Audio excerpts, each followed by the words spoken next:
Assalamualaikum warahmatullahi wabarakatuh. Nah, ini kita berikutnya ya, pembuatan larutan baku atau larutan standar.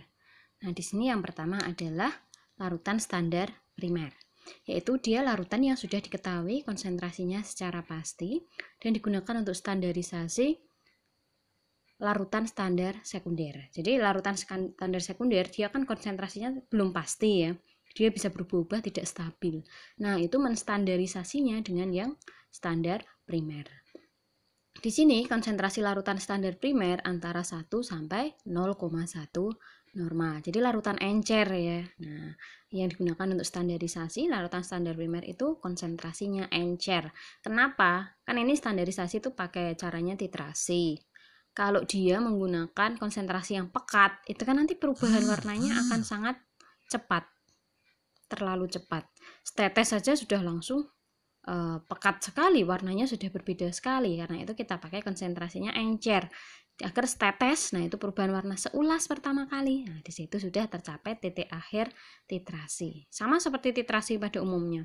Kalau standarisasi ini menggunakan metode titrasi, pakainya yang encer tadi. Kita biasanya pakainya 0,1 normal. Ya. Besok di volumetri akan dijelaskan lebih lanjut. Nah, di sini syarat dari standar primer, kemurniannya tinggi. Kemudian pengotornya sedikit ya, kurang dari 0,02%. Dan dia stabil, tidak menyerap uap air, tidak menyerap CO2, yang tidak bereaksi dengan udara, tidak higroskopis di sini, tidak mudah menguap, artinya tidak volatil. Kalau volatil kan dia mudah menguap. Tidak terurai, mudah dan tidak berubah pada pengeringan. Di sini dia stabil. Memiliki massa molekul relatif atau berat molekul yang atau juga berat ekivalen yang tinggi. Tuh. Nah, ini beberapa contoh standar primer untuk volumetri ya. Nah, di sini kalau untuk asidimetri itu apa? Nah, dia proses titrasi di mana asamnya sebagai larutan standarnya, asamnya yang ada di buret gitu. Dan kalau alkalimetri di sini di mana basanya sebagai larutan standarnya, standar primernya gitu. Bukan ya. Basanya sebagai larutan standarnya. Oke. Contoh asidimetri di sini yang sering kita pakai adalah natrium tetraborat.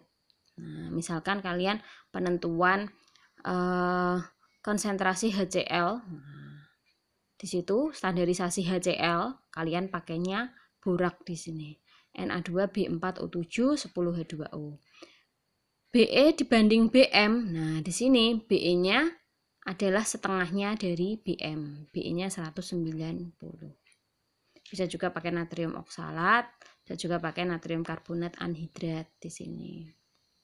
Ya. Dia Be-nya sekian. Kenapa kok bisa setengah? Ini kita lihat di sini. Na-nya kan di sini 2. Nah, berarti boraks di sini dia valensi asamnya adalah 2. Contohnya seperti ini. NaOH ketika dia ditambahkan H2SO4. Di sini kan menghasilkan Na2SO4. Na-nya 2. Ini kan menunjukkan bahwa asamnya valensinya 2. Oh, berarti boraks ini valensi asamnya 2 gitu. Karena itu Be-nya sama dengan setengahnya Bm atau setengahnya dari Mr. Ingat ya kemarin valensi Be sama dengan Mr dibagi valensi. Jadi kalau valensi ini 2 yaudah Mr dibagi 2 sama dengan setengahnya dari Mr. Itu. Nah, ini sudah ada di tabel, sudah ada Be-nya sudah dihitungkan. Kemudian kalau untuk alkalimetri di sini penentuan untuk konsentrasi itu ya NaOH ya, misalnya standarisasi NaOH. Nah, di sini standarisasi NaOH biasanya yang dipakai apa? Asam oksalat.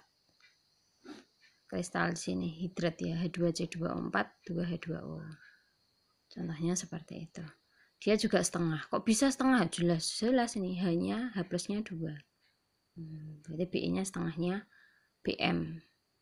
Ini juga boraks 2. Ini oksalat sama Na-nya 2, berarti dia asam, valensi asamnya 2. Sini setengah.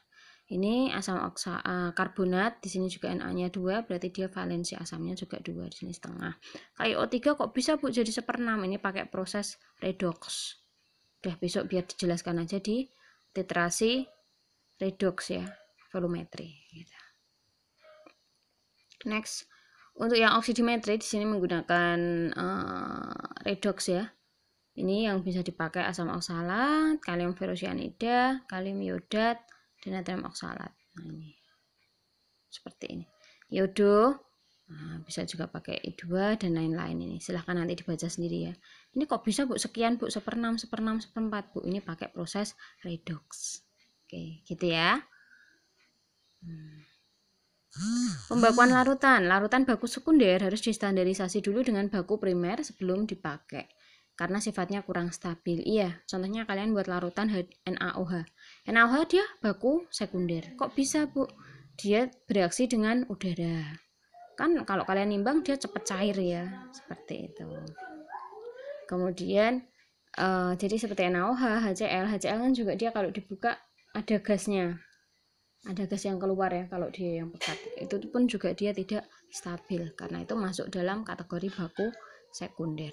Di sini standarisasi itu menggunakan proses titrasi atau titrimetri. Titrasi yang biasa digunakan titrasi penetralan. Penetralan berarti titrasi asam basa ya, asidi alkalimetri. Titrasi redox di sini oksidimetri. Titrasi pengendapan ini nama lainnya presipitimetri. Dan pengomplekan di sini kompleksometri. Baku sekunder, nah contohnya ini beberapa asam HCl, H2SO4, asam asetat, basa NaOH, KOH, CaOH, BaOH, NH4OH. Nah di sini kalau kalian baku sekundernya asam, itu biasanya untuk standar primernya pakainya boraks. Di sini ada natrium, asam, natrium kan ada basanya di sini, berarti garam ini bersifat basa. Karena natrium kan basa kuat, ini tetrabrodat asam lemah. Berarti di sini garamnya bersifat basa. Nah, standarisasi yang baku sekunder asam itu menggunakan garam yang bersifat basa, contohnya boraks. Dan kalau basa di sini standar primernya pakai asam oksalat. Kemudian KMNO4 contohnya juga pakai asam oksalat, natrium tiosulfat pakainya bisa kalium dikromat, bisa kalium iodat. K2Cr2O7 bisa KiO3. Kemudian ini rumus standarisasi N1V1, N2V2 ya. Oke, bersambung nanti ya. Assalamualaikum warahmatullahi wabarakatuh.